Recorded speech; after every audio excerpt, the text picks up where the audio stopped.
Corps.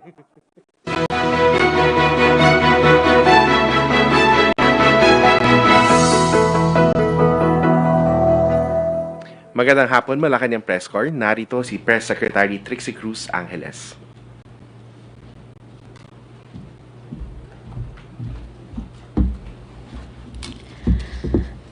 Magandang umaga. Morning. Yesterday, a resolution was uploaded on the website of the Sugar Regulatory Administration, purportedly coming from the Sugar Regulatory Board. Resolution number 4 authorized the importation of 300,000 metric tons of sugar on top of what had already been imported in May of this year. This resolution is illegal. The chairman of the Sugar Regulatory Board is President Ferdinand Marcos Jr. As such chairman, he sets the date of any meetings or convening of the Sugar Regulatory Board and its agenda. No such meeting was authorized by the President, nor such a resolution, likewise, was not authorized. It appears that the resolution was signed for and on behalf of the President by Undersecretary Leocardio Sebastian. He was not authorized to sign such a resolution because the President did not authorize the importation. Importations are a sensitive matter, particularly with regard to agricultural importations. Sugar is one such importation which we take great care with. It is a balancing act. The importation has to be carefully studied to protect both the consumer against the rising prices of basic commodities while ensuring at the same time that we do not destroy the local industry. As such, the only response to the query on whether or not an importation was to be made, the President answered, the President did not assent, and it was the Executive Secretary who issued the order to create an importation plan. It was therefore clear that there is no authorization for the importation of these 300,000 metric tons. An investigation is ongoing to determine whether any acts that would cause the President to lose trust and confidence in his officials can be found, or if there is malice or negligence involved. In such a case, if such findings are made, then the only determination left will be how many heads are going to roll. We'll take your questions with the understanding that since this is an ongoing investigation, then we can only limit our answers to those that will not affect the fairness of such an investigation. First question, Jinky Baticados, IBC. Hi, Yes, ma'am. Good morning po. Magandang umaga. Ma'am, since the President has now thumbed down this particular proposal of importation of sugar, in the event that there is an insufficient supply of sugar in the country, what will the administration do po? The Department of Agriculture has indicated the allegedly critical levels of sugar. However, we are also approaching harvest season. This is why the importation calls for a balancing act. Will such importation affect the harvest and the prices of our local growers? In the absence of such a determination, then we cannot issue the resolution should not have been issued with such haste as it appears to have been made. Ma'am, follow-up lang. Paano po yung mga pag-surge ng prices ng sugar? Paano natin i-address? Like we said, it is a matter of a balancing act. Now, we just imported last May. Now, we have to determine if another importation, supposedly to address the critical levels that are approaching at the end of the month, will affect the harvest season, which opens in September. So again, a study is necessarily called for. And in fact, it was the Executive Secretary who issued the instruction for them to create an importation plan. In such importation plan, a determination has to be made about how this is going to affect the incoming harvest. Thank you, ma'am. You're welcome. Next question, Ivan Mayrina, GMA7. Ma'am, klaruhin ko lang, CES po issued an order to create an importation plan. Iba po yon dun sa lumabas na sugar order number 4. Oh, definitely, yes. So it was a directive, actually. It was verbally issued so that the president can make a determination later on whether or not the importation is actually warranted.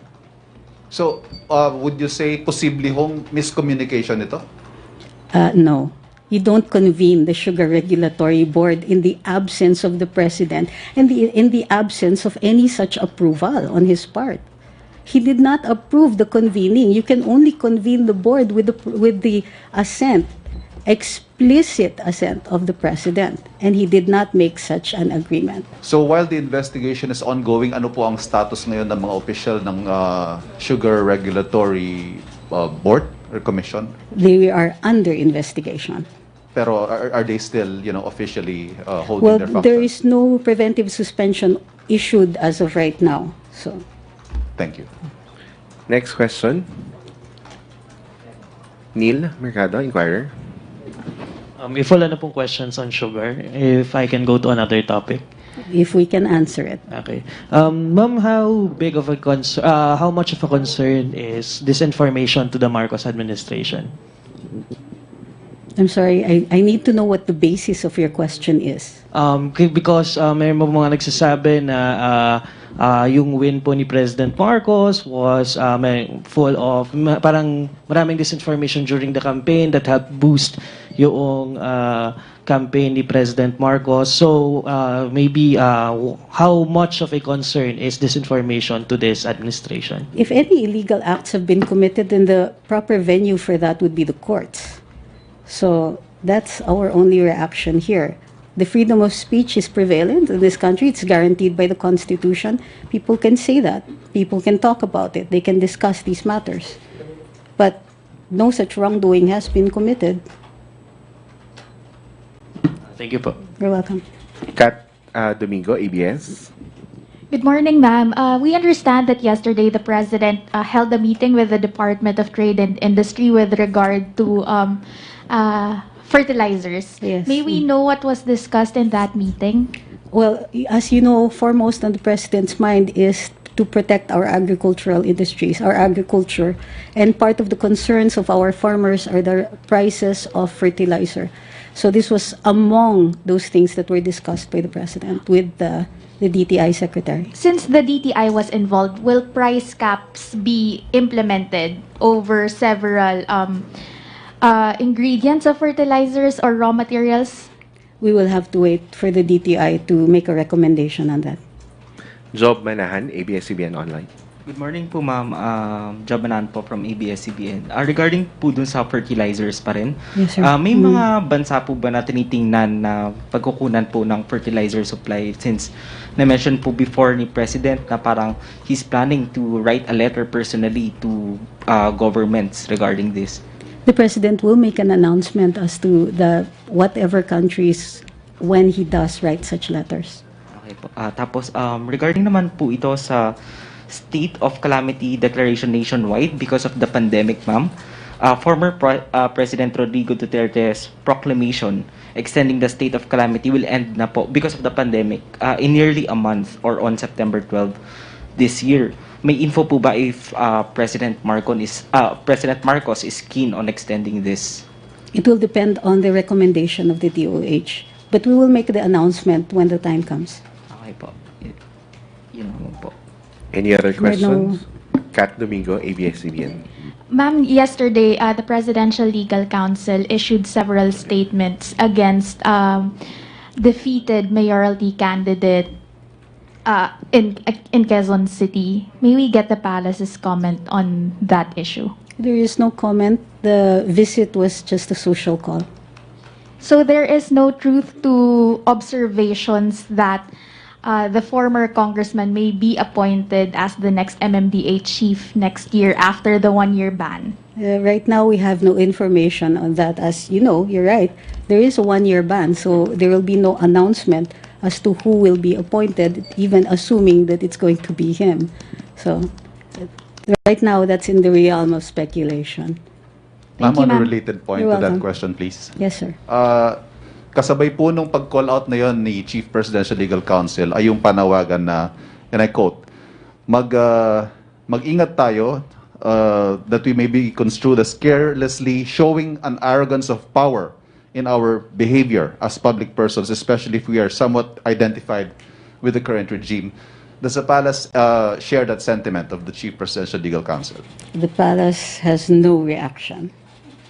Thank you. Last question.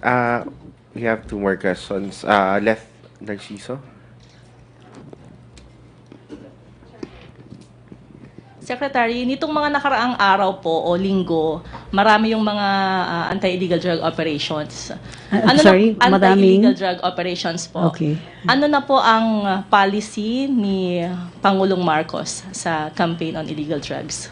Tuloy po ang campaign laban sa illegal na droga at pinagkakatiwalaan niya ang kanyang Chief PNP na mag-set ng polisiya at direktiba ukol dito. Nilabas naman po ni Chief PNP na tuloy-tuloy ang kanilang operasyon and they will be compliant with the law pursuant to this. Chris Jose, remate.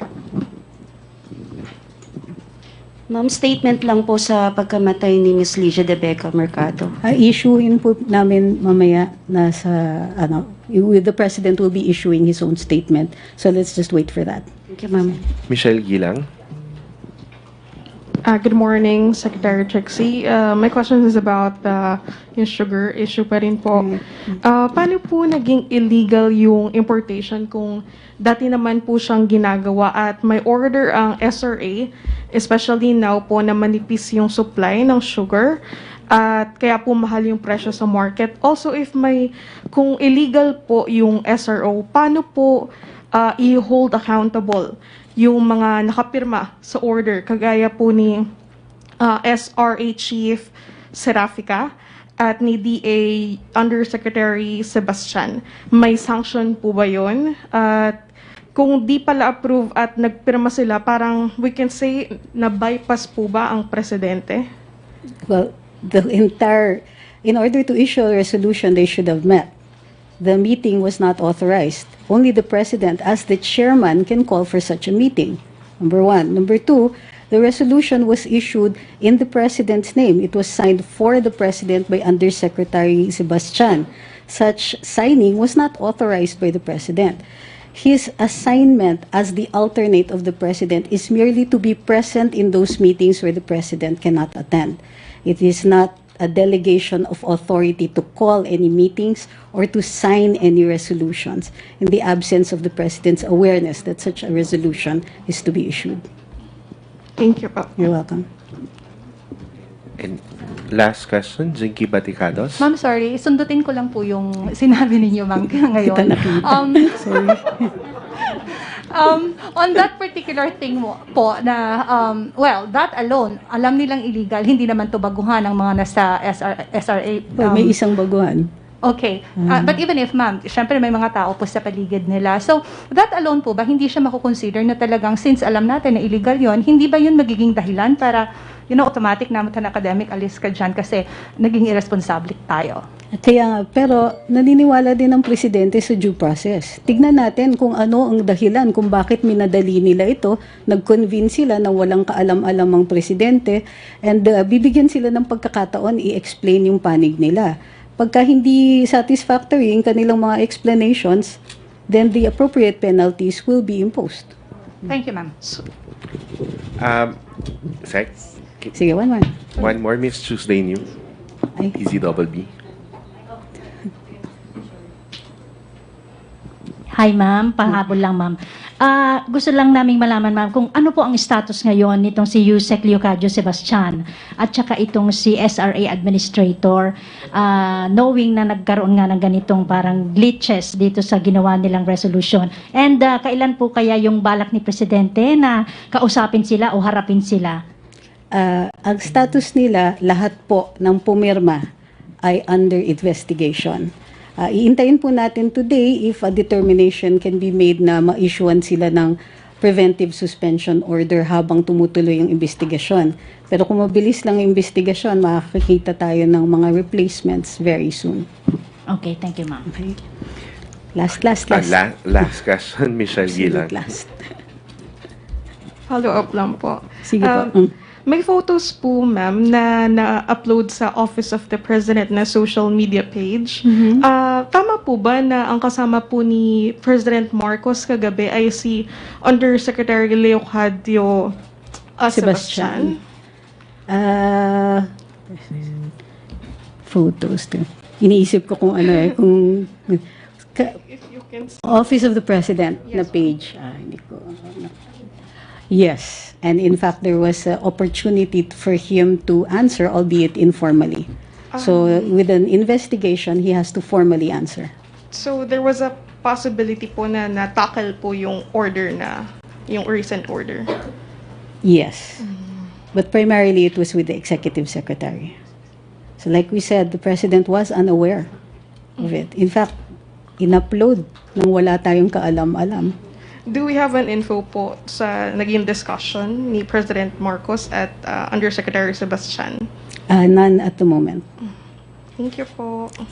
Okay? Maraming salamat, Secretary Trixie Cruz-Angeles and Malacañang Press Corps. Thank you, Ase.